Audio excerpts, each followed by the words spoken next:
Selamat siang pemirsa, jumpa lagi dengan Alizar News. Bersama saya Serafina Nala. Hari ini saya akan mewawancarai Ibu Garnita, seorang ibu rumah tangga yang kebetulan juga merupakan ibu saya sendiri. Selamat siang Ibu, gimana kabarnya? Selamat siang, alhamdulillah kabar saya baik-baik saja. Bisa dimulai ya wawancaranya? Bisa, silahkan.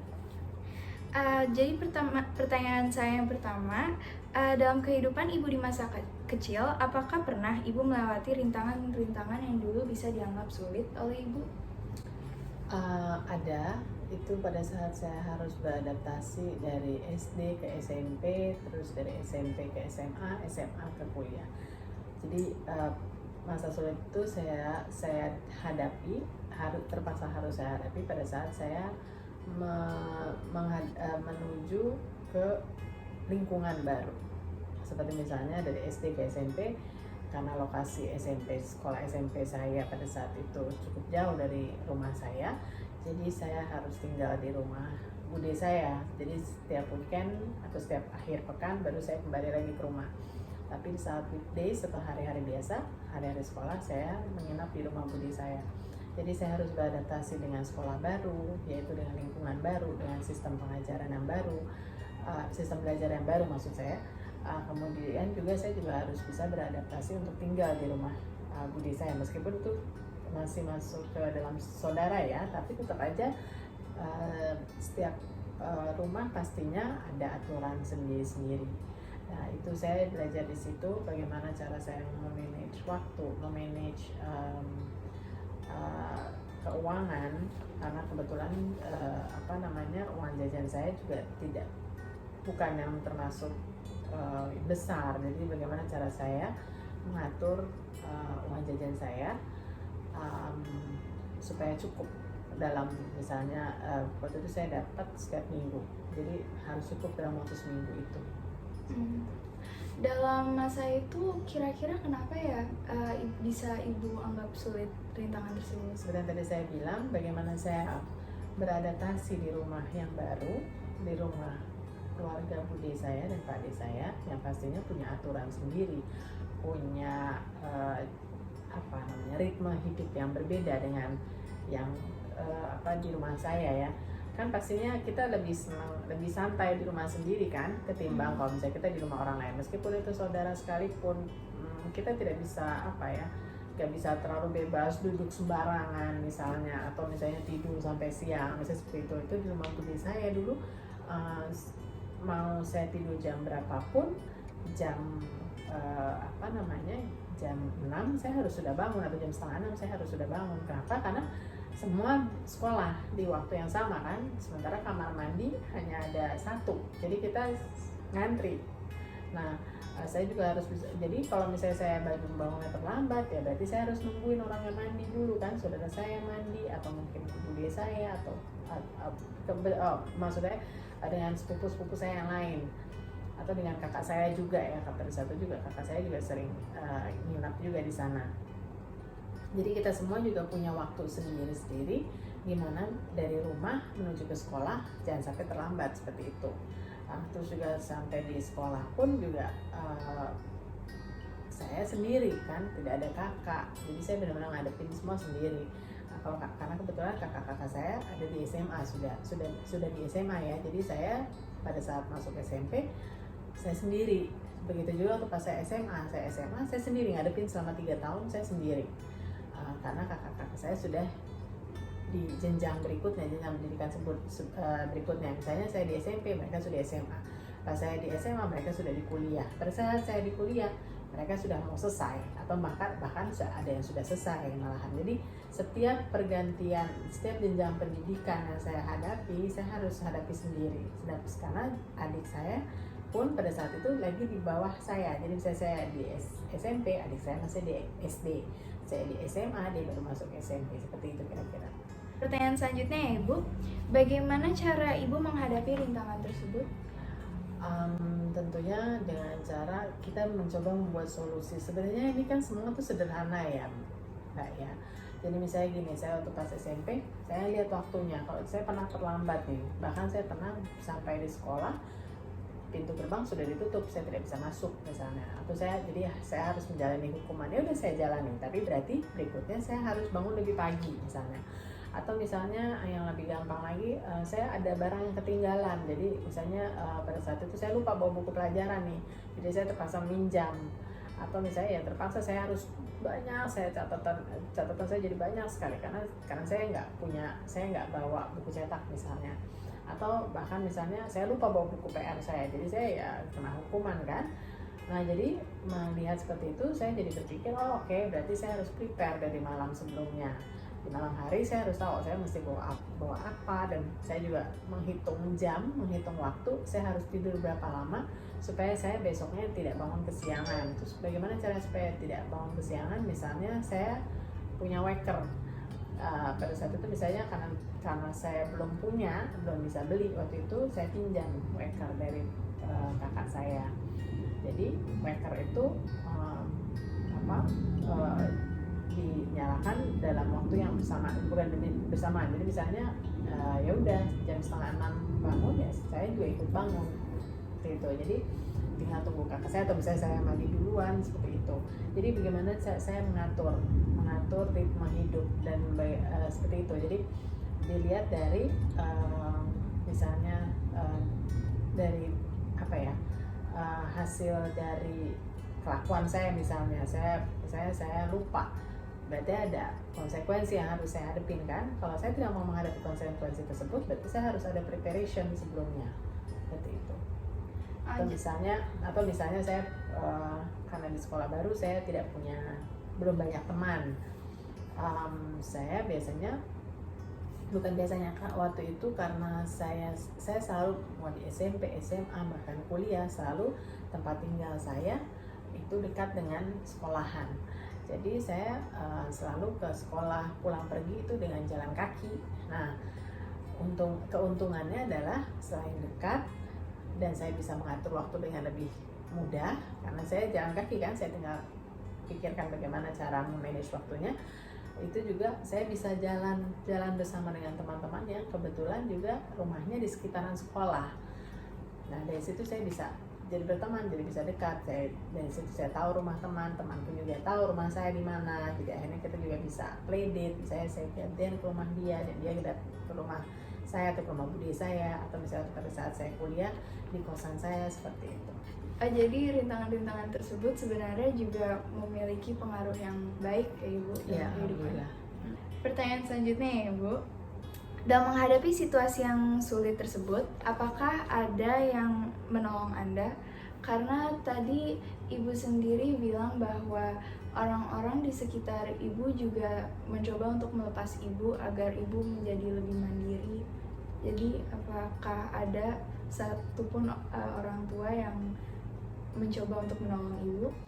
Kalau menolong langsung mungkin nggak ada ya. Baik, gimana ya? Apa itu termasuk menolong atau bukan? Jadi misalnya hanya mengingatkan, misalnya besok pagi loh, besok sekolah ya. Jadi tidur jangan terlalu malam, hanya seperti itu. Tapi mereka sendiri memberikan contoh maksud saya. Jadi bukan yang ayo kamu tidur, tapi mereka sendiri masih nonton TV seperti itu. Mereka nggak seperti itu. Jadi misalnya oke, udah jam segini nih, jam 9 besok sekolah loh. Jadi jam 9 malam mereka semua sudah masuk ke kamar masing-masing. Kalau misalnya bude saya pada saat itu dan tante saya juga pada saat itu, mereka punya TV ya di kamar. Sementara saya kan nggak ada ya. Jadi kalau misalnya mereka masuk kamar, saya sendiri doang kan juga, saya sendiri aja di depan TV kayaknya kok kurang gimana gitu ya. Jadi saya juga pasti lihat, oke. Dan lampu-lampu pun juga dikurangi, bukan dimatikan semua ya, tapi lebih dikurangi, jadi lebih gelap misalnya. Jadi akhirnya saya juga nggak enak, namanya itu kan ada rasa sungkan. Saya nggak mungkin mereka semua udah matikan lampu terus saya nyalain lagi gitu, seperti itu. Jadi itu menurut saya itu membantu secara tidak langsung misalnya. Terus juga misalnya dengan kakak saya, karena kebetulan kadang kakak saya ada di situ ya. Misalnya dengan dia udah meminjamkan waker, atau misalnya menolong saya, misalnya ayo kamu beli jam waker seperti itu. Atau misalnya misalnya saya mau jajan di mana tapi uang saya kurang gitu misalnya, ya kakak saya misalnya kamu mau dibeliin apa, beli ini ya, kamu mau ini ya, udah saya beliin ya, seperti itu. Jadi pertolongan itu ada, tapi bukan yang satu orang saja terus yang menolong semuanya secara keseluruhan, enggak sih, enggak ada yang seperti itu. Jadi hanya seperti secara tidak langsung gitu. Apalagi waktu pada saat yang saya merasa tidak ada yang menolong, dalam arti kata sedikit sekali yang menolong saya harus benar-benar berjuang sendiri. Itu pada saat saya pindah ke kosan, saya tinggal sendiri di tempat, misalnya di tempat yang waktu pada saya kuliah, karena di dalam kosan itu, satu bangunan kosan itu nggak semuanya di fakultas yang sama.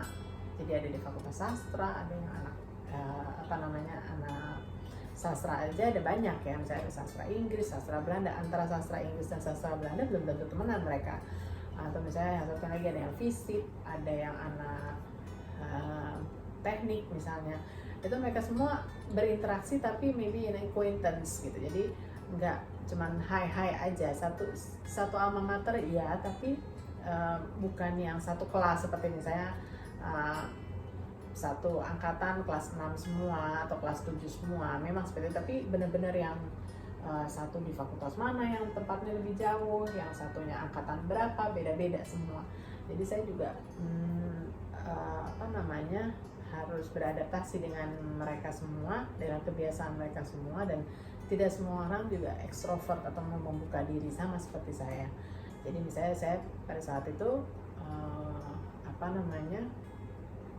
saya ada kebutuhan, misalnya saya tinggal sendiri nih. Kalau dulu waktu pas SMP dan SMA masih ada bude saya nggak perlu berpikir untuk siapa yang membereskan meja, siapa yang membereskan ruangan. Meskipun saya sering ya, saya juga membereskan juga sendiri, tapi kayak ruang TV atau misalnya piring, saya kan kalau ada pembantu rumah tangga bisa mereka yang mengajarkan. Tapi pada saat saya kos, semua perlengkapan makan, perlengkapan tidur, semua perlengkapan itu harus saya atur sendiri. Bagaimana caranya kamar kos saya itu jadi seperti rumah kecil buat saya. Jadi bagaimana cara saya butuh ini setiap bulan, saya perlu beli ini pembersih itu saya sendiri yang harus mengatur.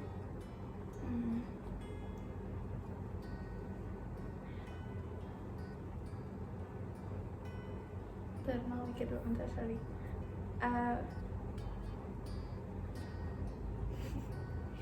Langsung aja tuh kayak tanggapin dulu. Terserah kamu. Salah satu.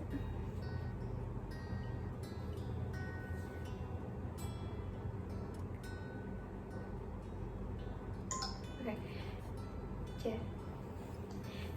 Ibu kalau boleh tahu, seiring berjalannya waktu, apakah rintangan-rintangan yang Ibu sudah hadapi itu menjadi lebih mudah atau menjadi lebih sulit atau bagaimana? Tentunya jadi lebih mudah ya, karena kita dalam menghadapi hidup, kalau kita berusaha mencari solusi, solusinya itu trial and error, mencoba lagi, salah, coba lagi, pastinya kita akan dapat solusi terbaik untuk menghadapi rintangan tersebut. Jadi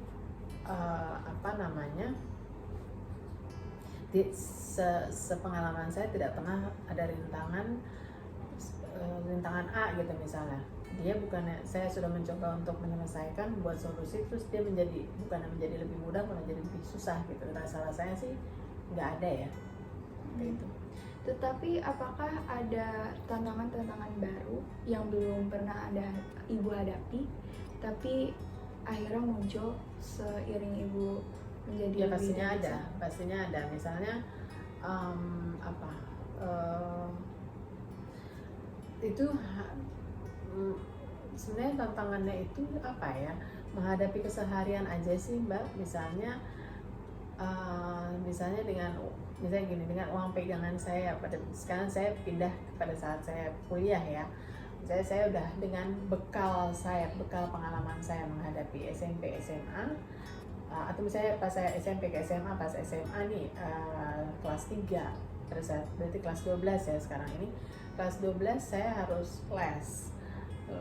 Saya juga harus, pada saat itu saya dihadapkan tidak ada pilihan untuk untuk mendapatkan sekolah misalnya, dan itu seperti tantangan baru kan, seperti rintangan baru. Saya mau nggak mau harus dapat perguruan tinggi negeri. Kenapa? Karena ya saya harus menghadapi kenyataan bahwa memang orang tua saya pada saat itu tidak bisa membiayai saya ke perguruan tinggi swasta, karena biayanya yang cukup mahal ya pada saat itu. Dan kedua orang tua saya hanya pegawai negeri, yang bukan pegawai negeri yang tingkat tinggi gitu, enggak. Dan yang ya pada saat itu rasa-rasanya bagaimana ya, dan jujur sekali. Jadi intinya adalah tidak bisa membiayai ke PTS, jadi mau nggak mau harus di PTN. Dan untuk menuju ke PTN itu perjuangan itu, karena tidak seperti sekarang ya, jalan masuknya itu ada banyak sekali kalau sekarang. Kalau dulu itu hanya ada dua, yaitu melalui PMDK maupun dan melalui UMPT. Jadi saya harus menghadapi berapa juta orang untuk mendapatkan satu kursi di universitas. Jadi pada kelas 12 mungkin anak-anak lain yang punya kemungkinan bisa masuk ke PTS, mungkin mereka lebih santai ya, mereka bisa main, bisa merasakan indahnya masa SMA. Saya pada saat kelas 12 atau kelas 3 saya sudah tidak merasakan itu lagi.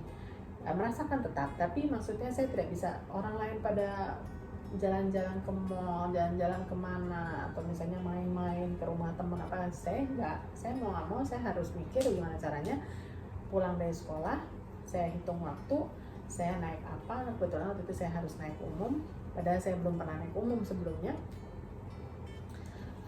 Saya harus sampai di tempat les tepat waktu, dan itu dilakukan setiap hari. Dan bagaimana cara saya pulang sendiri dari tempat les ke tempat rumah bude saya lagi, atau mungkin saya bisa langsung dari situ ke tempat rumah saya, rumah orang tua saya, seperti itu. Jadi saya harus, dan itu cukup jauh loh, karena dari Jakarta Selatan saya harus ke arah Jakarta Barat. Saya harus cari sendiri, saya harus tanya-tanya mau nggak mau itu naik bis apa. Pertama kalinya saya ikut dengan teman saya misalnya, tapi kan misalnya teman saya jadwal lesnya beda, berarti saya harus jalan sendiri. Dari situ saya ditempa lagi bahwa saya harus bisa naik umum dengan segala hal. Ya saya mungkin menghadapi copet misalnya, atau misalnya bagaimana cara saya, bisnya penuh. Kan bis zaman dulu sama sekarang agak beda ya. Zaman dulu tidak fasilitasnya tidak sebagus sekarang. Nah, jadi sampai sana udah keringetan lah, seperti itu. Atau misalnya, tapi uang di kantong hanya berapa lah, yang mungkin tidak cukup untuk membeli minum 2 kali atau 3 kali misalnya, seperti itu. Jadi dari situ ya itulah itu rintangan baru. Nanti gimana cara saya belajar itu menuju ke tempat belajarnya ya. Kemudian bagaimana cara saya sampai di rumah bude saya atau di rumah saya pun saya belajar gimana caranya itu. Dari tempat les itu saya bisa ngerti, bisa belajar, maksudnya bagaimana cara saya menjawab pertanyaan, dan bagaimana cara supaya saya bisa tembus UMPT pada saat itu, karena nggak ada pilihan lain. Jadi benar-benar saya belajar strateginya untuk pemilihan fakultas. Saya harus tahu itu berapa orang yang peminatnya di situ. Jadi saya sambil perbandingan 1 banding berapa untuk ke sana, dan berapanya itu saya menghadapi anak mana saja itu. Misalnya saya waktu itu kebetulan saya mau masuk UI ya. Jadi berapa orang yang mau masuk ke UI? Anak mana aja yang kira-kira mau masuk UI? Mana yang bisa dianggap saingan terberat? Itu yang harus, berarti saya harus menghadapinya itu seperti apa? Jadi saya harus dapat nilainya seperti apa? Itu rintangan baru lagi. Kemudian pada saat saya pindah saya udah dapat pun di sana, lain lagi kan, adaptasi lagi yang baru dengan ada mapramnya lah. Saya juga sementara pelajaran sudah dimulai lah, tugas-tugas banyak, tugas dari senior pun banyak, seperti itu. Dan karena namanya juga sekolah negeri, beda dengan sekolah swasta. Sekolah swasta kalau saya lihat itu lebih memfasilitasi murid-muridnya ya, mahasiswanya.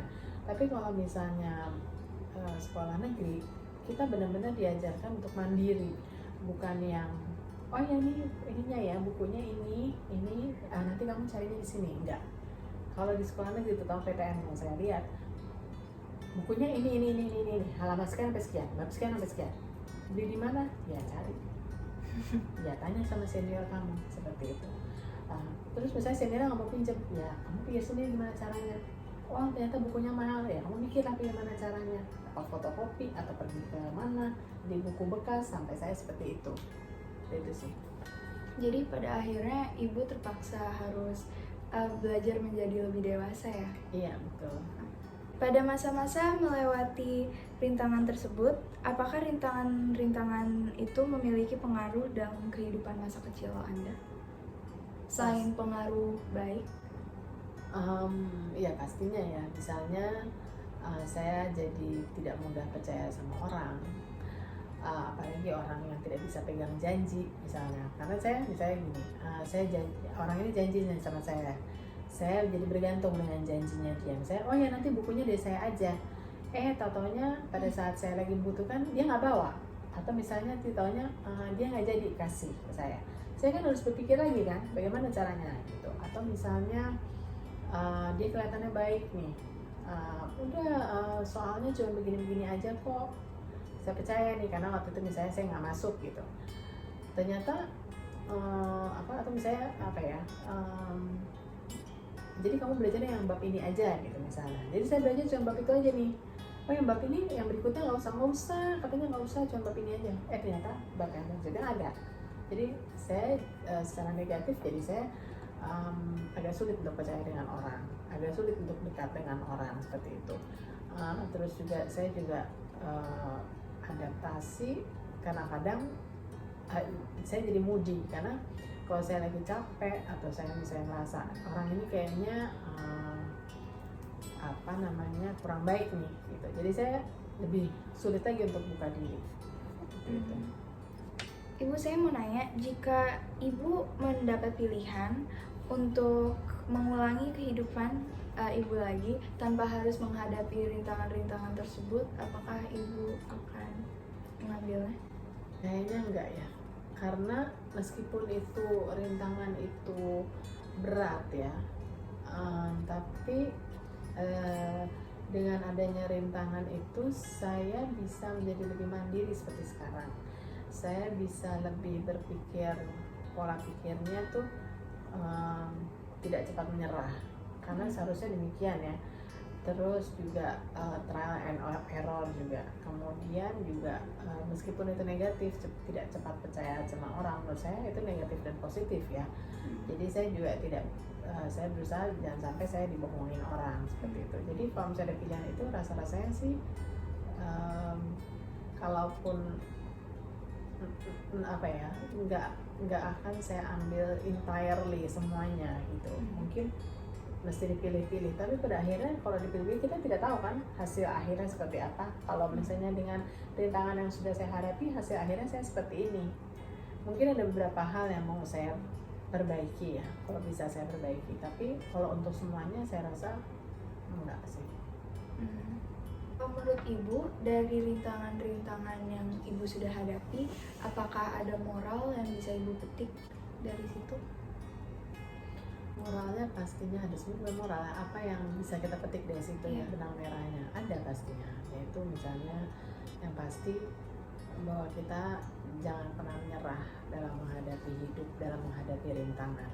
Percaya bahwa persoalan apapun yang ada di hadapan kita, sesulit apapun, itu pastinya bisa kita selesaikan, bisa kita hadapi, tentunya dengan bantuan doa dari orang tua maupun doa dari kita. Jadi kita juga harus, itu sebenarnya anggap itu seperti kita diingatkan sama Allah bahwasanya pada saat kita misalnya macet nih di depan, seperti kita ngadepin tembok nih, kita minta ke Allah gimana caranya supaya jalan keluarnya seperti apa, sambil kita berusaha trial and error seperti itu. Dan kita juga jadi tahu moralnya adalah kita nggak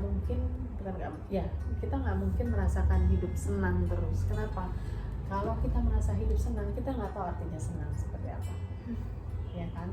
Kalau kita ngerasa, tapi sama juga kalau kita tidak pernah merasakan hidup senang, kita jadi apa ya, kita jadi taunya arti hidup yang sedih terus seperti itu.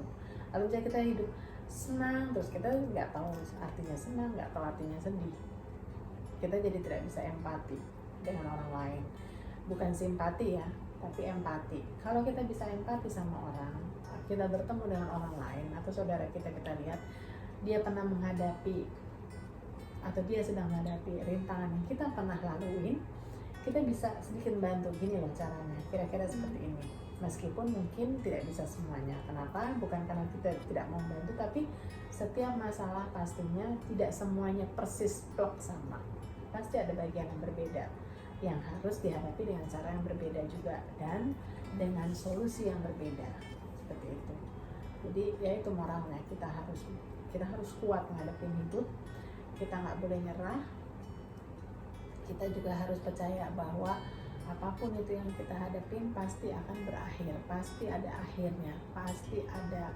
Sekarang tinggal tergantung kita mau akhir yang senang atau akhir yang begitu aja atau akhir yang jelek. Itu tergantung kita semua, tergantung kita sendiri maksudnya, seperti itu. Kalau misalnya ngerasa macet, mungkin yang pastinya kita harus minta bantuannya gak cuma dengan anggota keluarga, tapi yang lebih pasti adalah kita minta bantuannya ke yang di atas, ke Allah. Kita jadi lebih bisa mendekatkan diri dengan cara masing-masing, karena setiap orang punya caranya masing-masing. Kita nggak bisa ngejudge, oh orang ini kok caranya begini ya sholatnya, kok orang ini kok nggak pernah baca Quran gitu. Ya terserah lah bagaimana dia caranya mendekatkan diri, bagaimana caranya dia untuk meminta bantuan ke yang ke Allah. Karena yang bisa memberikan bantuan itu kan sebenarnya pada akhirnya Allah kan, tapi melalui perpanjangan tangan lewat orang-orang lain, misalnya lewat ibu, lewat ayah, lewat teman yang bisa kita percaya, lewat adik, lewat kakak. Tapi sebenarnya itu adalah pertolongan itu dari Allah aja sebenarnya. Ibu, adakah pesan yang bisa Ibu sampaikan kepada orang-orang yang sedang menghadapi rintangan yang sulit? Oh, ya seperti saya bilang, jangan pernah menyerah. Kalau sedih boleh, tapi harus ada waktunya. Nggak bisa kita sedih terus pikir, sambil sedih sambil berpikir gimana caranya mencari celah, mencari solusi. Kalau misalnya gagal, jangan takut, masih bikin lagi terus pasti ada. Dan selalu ingat gini, jangan berpikir bahwa semua orang pasti berpikir permasalahan dia adalah yang paling berat di antara semuanya. Jadi sebenarnya semua orang memiliki masalah yang berat menurut masing-masing. Jadi jangan pernah berpikir, jangan pernah putus asa. Meskipun pastinya semua orang pasti pernah menghadapi putus asa. Tinggal cara kita ngelihat gimana caranya kita menyerahkan diri ke Allah nih. Gimana deh, terserah kamu ya Allah. Terserah Engkau ya Allah, gimana caranya aku ngadapin, gimana caranya aku nyelesain masalah ini sambil terus berusaha. Terakhir Ibu, ini kan sudah memasuki bulan Ramadan. Jika Ibu tidak keberatan, bolehkah Ibu menyampaikan pesan amalan Ibu untuk Ramadan tahun ini? Nah, mungkin maksudnya menghadapi bulan puasa ini, apalagi di saat masa kita harus tinggal di rumah dengan kita tidak bisa keluar sesering sebelumnya, tidak bisa ketemu dengan teman sesering sebelumnya, bahkan mungkin tidak bisa ketemu ya. Cari jalan keluarnya. Misalnya sekarang kita bisa pakai WA call, pakai phone call, apa dan segala macamnya ya. Tapi yang pasti balik lagi kita tetap harus istiqomah ya. Jadi harus tetap puasa dengan baik, menjalankan ibadah Ramadan dengan baik. Kalau memang bosan di rumah, ya baca Quran. Kalau misalnya capek, ya tidur. Cari aja yang hal-hal yang simpel seperti itu. Mbak pasti menghadapi masa bulan Ramadan ini, jangan lupa untuk tetap mengerjakan amalan-amalan yang seharusnya dilakukan. Baik Ibu, terima kasih sudah meluangkan waktunya untuk hari ini. Semoga para pemirsa dapat memetik hikmahnya dari cerita pengalaman ibu.